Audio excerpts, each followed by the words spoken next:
Ben Bowen is a highly successful real estate broker in the Charlotte market of North Carolina. Ben is the principal of Ben Bowen Group, a premier Sotheby's International Realty affiliate. Ben, welcome to the podcast. Thank you, Jeff. It's a pleasure to be here. Thanks for having me. Great to have you. I've been looking forward to this. We've gotten to know each other a little bit. We both happen to be live and work in the same market, and it's been great to get to know you a little bit and a little bit about your business.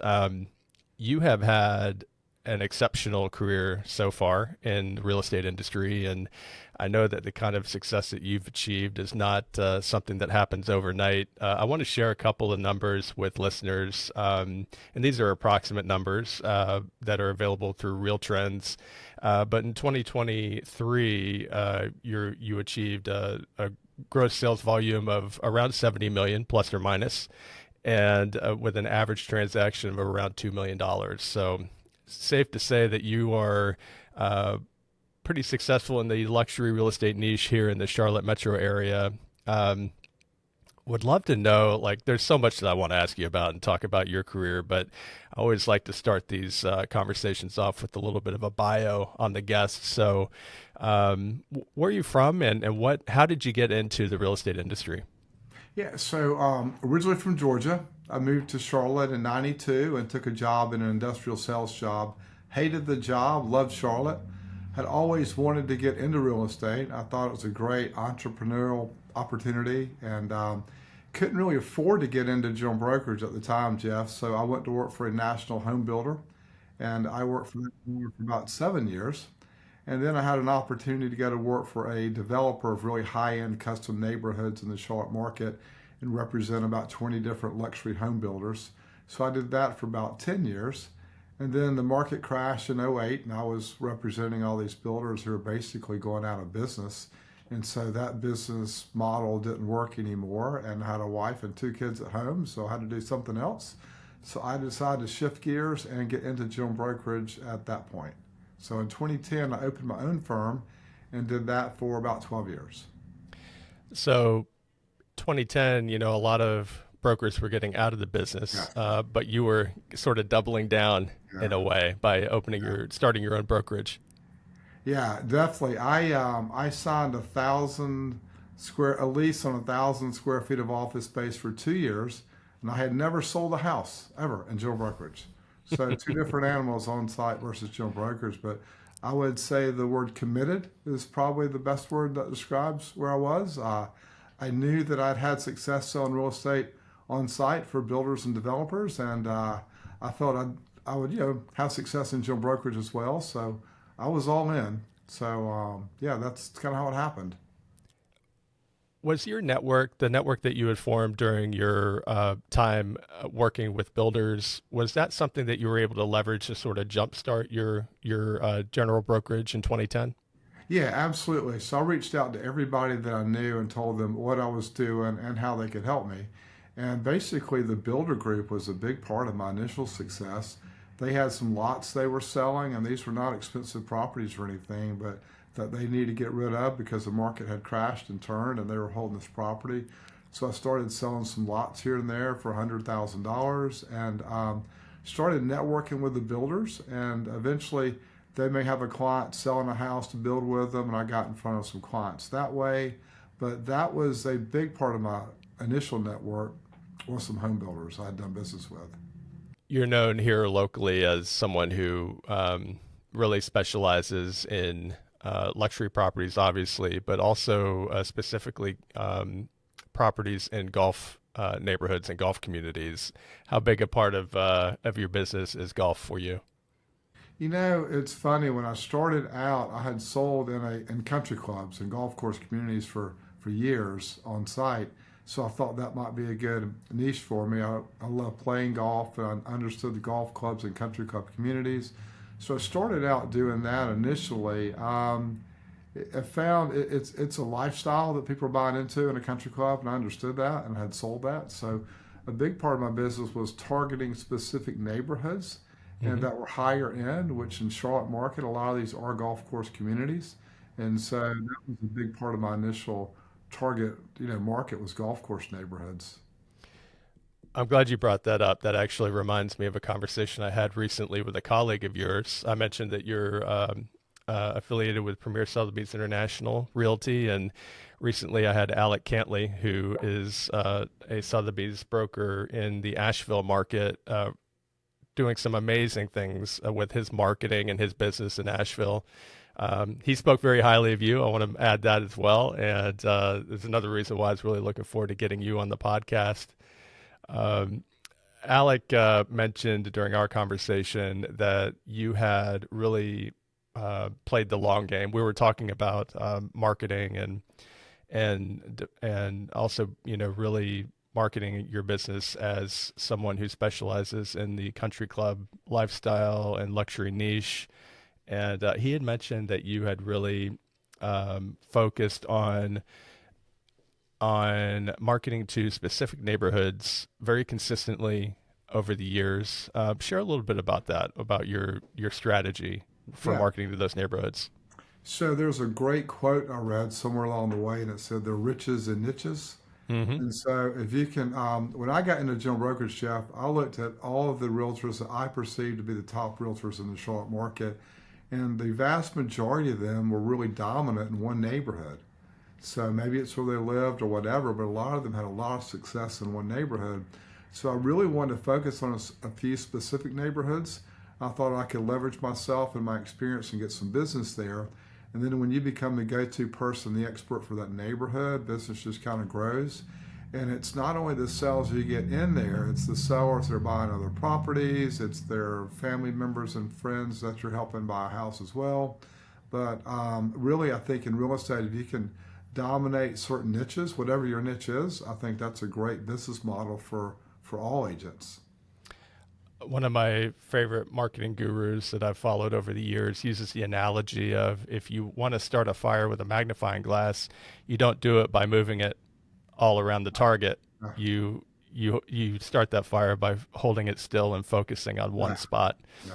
and that's kind of that really for me really kind of uh, illustrates the point that you're making as well about how important it is to really focus on a couple of small areas and not try to serve the entire market.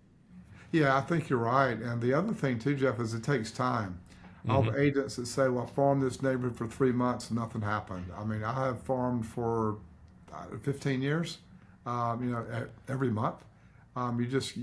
You can't stop if you think it's a good target market for you. But you have to be focused and committed, and it takes a little bit of time. It takes some dollars, but if it's part of your business plan, you just have to stay committed and focused to it. However, if there's a point where you're just not getting the return, maybe either your marketing's not right, or maybe there are other markets that would serve you better. So always keep an open mind, with where you're marketing. Yeah, I think that when it comes to brand awareness, and especially something in the the really high ticket, high trust, high value niche as real estate, it takes multiple touches, multiple touch points, multiple communications to grow that brand awareness. One of my earliest full commission jobs was in my sales career was selling Harley Davidsons, and I remember early on in my career as a Harley Davidson salesperson, we had a statistic where uh, it basically said that the average Harley buyer will visit your dealership 22 times Wow. before they make a purchase, Okay. which is totally different than so many other retail experiences. Yeah. Especially the one analogy I always use is the car business. Usually Yeah. people don't visit more than once. Right, So right. They're there to buy a car. yeah, that's right. So it was really eye-opening to me how many touches it took to finally get someone to the table to make a Yeah. purchase, and it's an experience. It's a lot like the niche of country club real estate and luxury real estate. It's a lifestyle, and yeah, it takes time and patience. Yeah, neither one is it's a need, it's a want, right? You Right. don't need a Harley Davidson, you don't need a country club house, That's so right. it's a want. So you're buying a lifestyle. That's right. Yeah. What is your favorite strategy for farming these neighborhoods? What have you used? What would you say has been the most successful tactic, I should say? Do you do a lot of print? Is it digital? How Yeah. do you market? So the first thing is picking your neighborhoods where you want to target. When I first started, my goal was to hit 30 million in business in 5 years. And in Charlotte at that time, our average home price was around $300,000. So I'm like, it's either 100 homes at $300,000 or it's 30 homes at a million.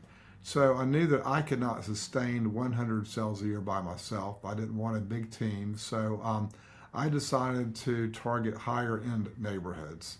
So for me, that was strategic in the price point. I thought that was an easier pathway for me to reach my business goals was through that. So that was the first thing. My neighborhoods are not necessarily geographically targeted around where I live. I think I've sold a home in 6 different counties this year. So I'm not afraid to get in the car and drive somewhere. With the internet, with MLS, I mean, you can learn the statistics on any neighborhood in your marketplace without living there.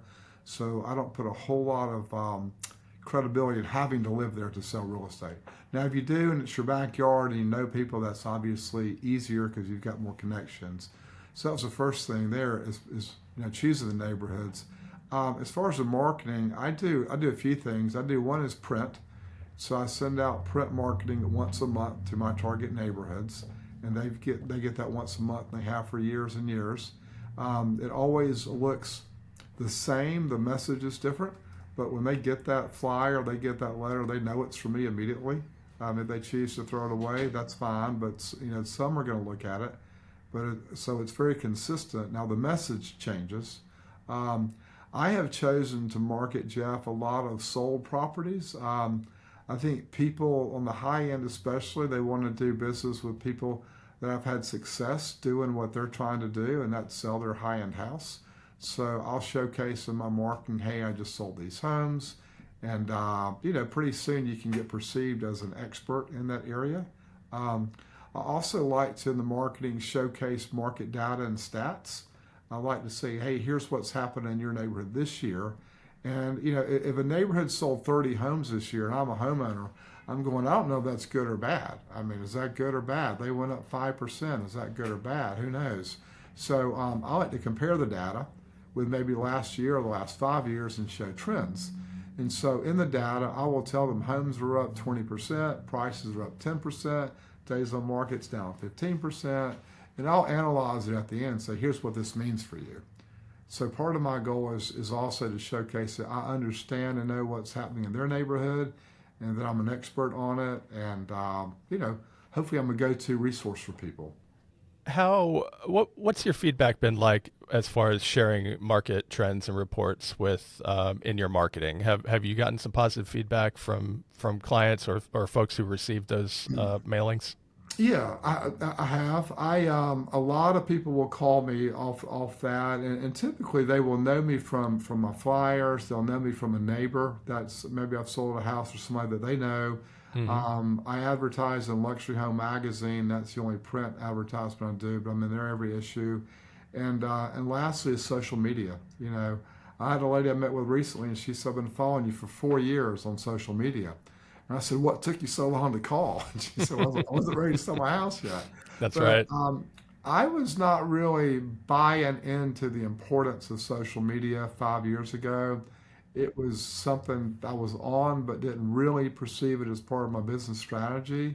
Hmm. But I've come to understand that even if my typical client who's a bit older and selling a bigger, more expensive home, maybe they're not on TikTok or Instagram, whatever, but they are following you. And it's kind of a credibility resource, I think, Jeff, for people to look this person up and see that they are valid, that they have business. And most of my posts are probably 80% business at least, and maybe 20% personal. I'll share some personal things, but mostly it's about the market and homes I've sold and things like that. Yeah, I think that's important to sprinkle in some Yeah, personal content as well. sure. But Yeah, well, I follow you on Instagram. It's a tremendous account. I think you recently reached over 10,000 followers. And do you have someone that manages your social media for you, or do you do that yourself? I don't. I have not given that up yet. Yeah. I keep threatening to do that, but I never turn it over. I see people that do that, and something gets posted that's not like what they would say and doesn't sound like them, and I've chosen to just maintain that myself. But I think it's the biggest compliment. I've had a lot of people that have asked me who manages my account. When I told them I do, they're surprised. I'm not super savvy in that, but it's I want to control the message, and so I've been maintaining it. I agree. I think there's a lot to be said for the authenticity that kind of comes through and is communicated through your social media marketing. And yeah, it is. You are doing a great job. So yeah, Thank you. outstanding. Yeah. Well, rewinding a bit, as far as farming and the way that you've done it over the years, picking the neighborhoods obviously is very important to, strategically think about, which neighborhoods you're best suited to serve and are the type of buyers and sellers that you want to serve and work with. And then start that drip marketing campaign, whether it's mailers, postcards, digital marketing, and stay consistent month after month. And I love also that you mentioned that the mailer doesn't, or what they receive doesn't say the same thing every month, but it looks the same. So it's Right. branded, and they recognize it immediately. Yeah, they know it's from me. Yeah. Yeah, yeah. Marketing the sold properties makes a lot of sense because it establishes a lot of credibility, and shows that you have a track record for serving homeowners just like them. Yeah, So, and I think that's yeah, the goal is to show them that you can do what it is they're going to want you to do, and that's sell their house successfully. So, right. yeah. And then the market reports, I asked about that feedback selfishly because I just recently started doing a little bit of market Yeah. report marketing to my list as well. Yeah. So I wondered what your feedback has been like You with that. I think Jeff with the Zillow and Realtor.com, all these sites now, so many people follow the real estate market, even if they're not really ready to sell. They're always looking at it and stuff. So Hmm. I think when you can share market data now, I think it's maybe more important than ever because so many people are following the market, and it gives them a little bit different perspective than what they're seeing online somewhere. What about networking? How important would you say is networking to the success of a modern real estate broker? So networking is huge. I don't know of a highly successful real estate agent that doesn't have a tremendous network and personal relationships for their business. I think the only other business model is you're simply buying leads online. Then you're a team leader and you have agents who work those leads, and you're not really selling real estate. You're managing a team of business. But for true realtors generating their own business, I think it's absolutely imperative that you have a strong network. And I would tell you too that the quality of your network determines the quality of your leads and stuff. I had an agent wanting to get into more luxury properties, and he said, "Well, I'm getting my business through my network." Well, his network was in $300,000 homes, and that's fine, but that's where the referrals were coming in. You can't just automatically flip a switch and have a network of $1 million homeowners, but you can work your way towards that. You can target your high-end people that are in a higher price point and really get to know them and their friends. But I think networking is huge. I know you've mentioned, excuse me, on your podcast before, Bob Berg and the Go Giver says people want to do business with people they know, like, and trust. But I think the part of that's forgotten a lot is the last part, and that's inflow with. Know, like, trust, and or inflow with. And so the question is, how do we stay in flow with our network? How do we stay top of mind of them and use them as a resource? And Jeff, there are also some people that are naturally connectors. They go to eat at a restaurant and they love it. They're going to tell you, "Oh my gosh, I went to this new Italian restaurant. You've got to go there. It's awesome." Others might go there and have the same experience but just never tell anybody.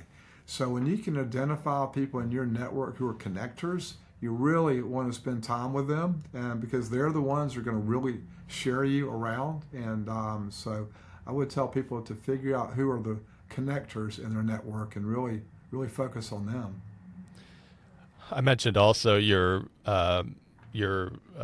friendship with Alec Cantley, Yeah, and that you brought up the quality of your network really kind of yeah, determines the yeah, quality of your leads. And I know that you have networked pretty intentionally and very successfully with other uh, uh, brokers who in throughout the country who also serve a similar client. How important has that been to the success of your business?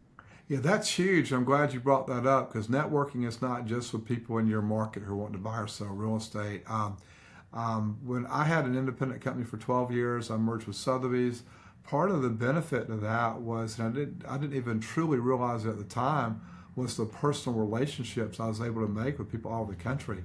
So I've got a very strong network of agents like Alec all around the country who I can call them, they can call me, and we'll share ideas and say, hey, what's happening? How are you handling the NAR settlement? What's your best marketing strategy? I'm wanting to host a holiday party. What have you had the most success with? Whatever it is. But I've had people that we've had monthly calls with, and it's kind of iron sharpening iron, as one of the agents said. It's helping each other grow our business, and these are highly successful people in the network, and so networking with other agents in the industry is huge. Even if you're an independent agent out there, you can still find networks. You can still find people to network with in other markets. Part of that, Jeff, is for referral sources. If you live in a market where a lot of people are moving there from a certain area, I'd get to know agents in that other market. But the other part is just truly sharing ideas and gaining information and knowledge from each other.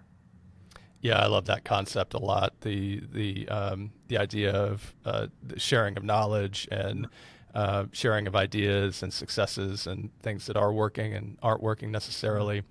Um, yeah, and of course the having those referral sources as well, building these relationships with agents in other markets can be very handy when it comes to knowing who to refer a client to Yeah, who may be relocating, and also being a resource for other agents when they have a client moving to your area. yeah, Yeah. absolutely. And agents can utilize social media. If you're not with a national company or something, you can look at social media and find agents in other markets and start connecting with them. And then, excuse me, I love doing Zoom calls with agents because if you don't know them and they're in another market, because it allows you to kind of get to know them a lot more than a phone call. So we'll set up Zoom meetings with agents around the country and just talk about the market and stuff. I love that idea. I think I mentioned that to you as Yeah, well during one of our conversations yeah, offline, where I love the idea of agents in different markets coming together once in a while to kind of brainstorm and collaborate and share yeah. ideas. So, but you now, I would say that it sounds like when you affiliated with Sotheby's, that really amplified your national network. Yeah, 100%. I own my own firm, had four agents, so I was extremely local. Had no network outside of my market. But like I said, it's been a resource for not only business but just for ideas, and I've truly built some lifelong friendships from it. That if I never saw another house, I've got people I'll be friends with, for a long, long time. I think networking is so important. So I'm so glad to hear your thoughts on that as well. One of my favorite quotes is, I think it was Jim Rohn who said, "You're the average of the five people you Yeah, spend the most yeah, time with." yeah, And I think about that a lot. And so when I invite guests to join the podcast, I have that pretty firmly in my mind. Like who is it sure, that I yeah. can bring on the podcast that will really kind of help me level up my career as well. So And Jeff, I'll have to say kudos to you because you are just doing a great job with networking locally and stuff, bringing people together from other, various businesses and organizations that might benefit from knowing each other. So you're doing a great job with that. I appreciate that. Yeah, you've. I was going to mention as well that I want to thank you as well for your support here locally with some of the initiatives I've made here locally. So that's been awesome. It's been great to collaborate, and hopefully we'll be able to do a lot more of that in the future as well. One final thing, Ben, before I let you go, you know, the industry still seems to be very appealing as a career. Real estate schools are, I think, not having any problem signing up students, and We still see a lot of folks entering the industry. What advice would you have? And I know that this is probably the topic for an entirely different podcast episode, but just a couple of quick tips or advice that you might have for anyone who's just starting their career in real estate. Yeah, I could do a whole podcast on this one topic. I think the first thing I would tell somebody is to find a mentor. Find somebody that's already having great success. If they can work with them, whether it's as an assistant on their team, just get to know them, that person will share business ideas with them. It can really shorten your learning curve to find somebody that's successful. And don't confuse number of years in the industry with success. There are plenty of agents that have been in this for 20 years at a very average rate. I would rather learn from an agent 2 years into the business that's knocking it out of the park than somebody who's been in for 20 years doing things at a very average rate. So be careful about who you choose to learn from. Make sure they're doing business the way that you like to do it or the amount that you like to do. I think the other big thing, Jeff, is the vast majority of real estate, let's face it, 75 hours in North Carolina, take a course, get your license, pass the state test, and you're in. And it's not law school or med school. You don't have to go to college. You don't even need a high school degree. So it's not that hard to get into. As a result, our bar of professionalism is really very low in our industry, in my opinion. And so many realtors treat this like a hobby. That's fine if that's what they want. But I would tell anybody out there wanting to grow a business, if you treat it like a business, if you get up and show up and dress up every day, you'll do well. If you flounder and don't really have a plan, don't really have a place to work from, you're probably not going to make it. I think the failure rate is primarily driven by the freedom that we have in our industry, which people join for, also sinks people. They have this freedom and they end up without a plan and they don't really work. But the single biggest thing a new agent's got to figure out is, how am I going to generate business? How does that happen? And you have to find a plan. It may be that another agent in your office does something that really doesn't work for you. You're not going to bake pies or host parties or cold call, whatever they're doing successfully. If that's truly not your personality, then it's okay. There are multiple ways to do it, but I do think that they all stem around relationships. So, so I would find a mentor and I'd create a business plan and decide how you're going to generate business. Success leads clues, Jeff. There's so many. You can buy a book for $15 and learn what somebody spent their whole life learning how to do. So certainly books, podcasts, YouTube's a great source for learning how to host an open house, generate business, do a farm, whatever you want to do. Somebody's made a video about it. And I read somewhere that 90% of salespeople have never read a sales book, which I find staggering. I try to read 30 books a year, and about 20 of them are business related, and 10 are kind of personal. And but it's there's so many resources. The two best books that come to my mind are Larry Kendall's Ninja Selling and Gary Keller, The Millionaire Real Estate Agent. If I were a new agent, I'd probably buy those two books and just read them a couple times. Those are two. I agree 100%. Those are probably two of the books that top the list for must reads for real estate brokers, especially those coming into the industry. Ninja Selling, I own and have gone through several times, and I love a lot of the concepts that Larry Kendall shares in that book. And of course, they have a successful program as well that I know a lot of brokers who have gone through that program and have spoken so highly of it. Yeah, I've gone through it. It's tremendous. Have you? Yeah. And then the Millionaire Real Estate Agent, Gary Keller, I think so many of the principles, I read that book before I even was in the real estate industry. Yeah. I was self-employed and had a business in a different industry, different category. And I read that book purely for its entrepreneurial value and the guidance that he provides. And that's definitely, those are two great choices.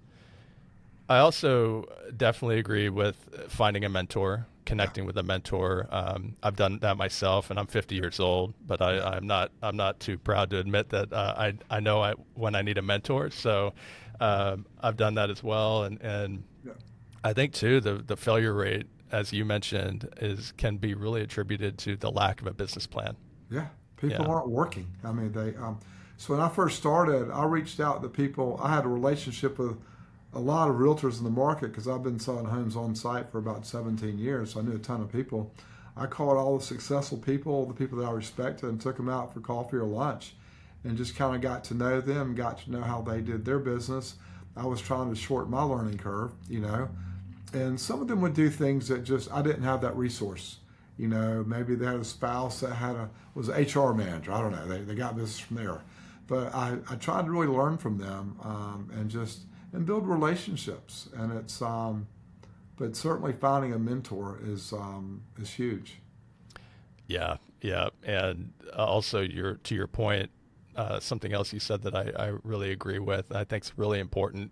And it reminds me of something that Gary Keller wrote about in the Millionaire Real Estate Agent, and that is, the three L's. And the first L is leads, and find a way to generate leads that fits Yep. your personality, that fits your style. Maybe cold calling Yep. isn't for you, but there are Right. multiple ways to Sure. market and generate leads. So yeah, Yeah. I love that point as well. Yeah. I'll have the title and authors for both of those books in the description for this episode, and would definitely encourage listeners, if you haven't already, check those books out to pick up a copy and dive in and really Leads, study listings, those. and leverage. I think was his three L's. Is that right? Yeah, that's Yeah. correct. Yep. Yeah. Yeah. Ben, this has been really awesome. I feel like we could go another half hour or an hour or longer. There's so many other things I'd love to chat with you about. I'd love to have you back on at some point if you'd be open to that. Sure. I I'd be would love happy to to do circle that. back. Yeah, I'd love to.